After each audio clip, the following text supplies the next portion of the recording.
அஸ்ஸலாமு அலைக்கும் வரஹ்மத்துல்லாஹி தஆலா வபரகாத்துஹு. அல்லாஹ்வின் பயத்தால் கிடைத்த சொர்க்கம். கடந்து சென்ற காலத்தில் ஒரு மனிதன் மரணத்து பின்பு தன்னை நெருப்பால் எரியவிட்டு சாம்பலை இரு பாகமாக்கி ஒரு பாகத்தை காற்றில் பறக்க விடுங்கள், மற்றொரு பாகத்தில் கடலில் கலக்கி விடுங்கள் என்று தனது வாரிசுகளிடம் கூறிவிட்டு மறந்து விட்டான். அவனுடைய வாரிசுகள் அவன் கூறியபடி செய்து முடித்தார்கள். நினைத்து செய்து முடிக்கும் வல்லமையுள்ள அல்லாஹ் குன் என்றது. காற்றில் கலந்த சாம்பலும் கடலில் கலந்த சாம்பலும் ஒன்றிணைந்து மரணித்த அந்த மனிதன் வருகிறான். அல்லாவின் முன் நின்றான்.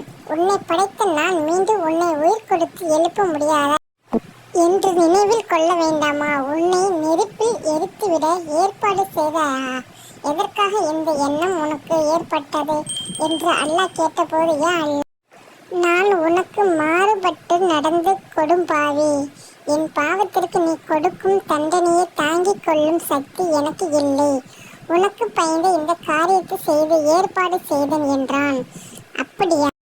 இதோ நீ எனக்கு பயந்து இந்த காரியத்தை செய்ய முடிவு எடுத்ததால் உன்னை தண்டிக்க மாட்டேன், மாறாக உன்னை சொர்க்கத்தில் நுழை செய்வன் என்று இறைவன் கூறினான்.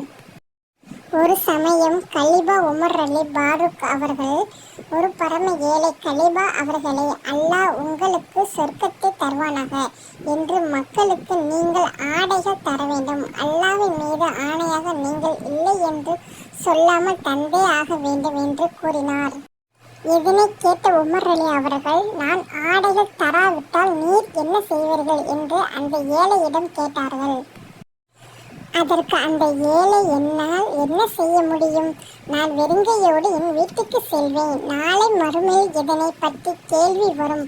தாங்கள் எந்த நிலையில் அல்லாவின் முன் நிறுத்துவீர்கள் என்று அந்த ஏழையின் சூடான அந்த வார்த்தைக்கு கேட்டபோது உமர் அலி அவர்கள் தேம்பி தேம்பி அழ ஆரம்பித்து விட்டார்கள். உடன் தனது மேனியில் அணிந்திருந்த மேலாடையை கலற்றி ஏழையின் கையில் கொடுத்து விட்டார்கள்.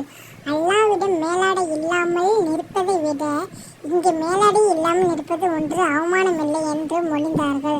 மகனே, நீ நன்றாக உணர்ந்து கொள்ள வேண்டும். உன் மனதில் தெளிவு நிலைக்க வேண்டும். நீ எடுத்து நடக்க வேண்டிய அறிவுரைகள் முக்கியத்துவம் நிறைந்தது. அல்லாவின் பயம் மற்ற எதையும் விட இதில்தான் உனக்கு அதிக அக்கறை வேண்டும். நான் அதைத்தான் விரும்புகிறேன். எனவே அல்லாவின் பயத்திற்கு உன் இதய பரப்பில் முழுமையான இடத்தை கொடு. அது உன் இதயத்திற்கு பெருமை கொடுக்கும். அல்லாவின் பயமற்றவர்கள் எந்த தீமையை துணிந்து செய்வார்கள். இறைப்பணியில் என்றைக்குமே குறை வைக்காது. இறைவனிடம் பற்றிய எண்ணம் எப்போதும் உன் மனதில் இருக்கட்டும். இந்த பயன் உங்களுக்கு பிடித்திருந்தால் லைக் பண்ணுங்க, ஷேர் பண்ணுங்க, கமெண்ட் பண்ணுங்க, சப்ஸ்கிரைப் பண்ணுங்க.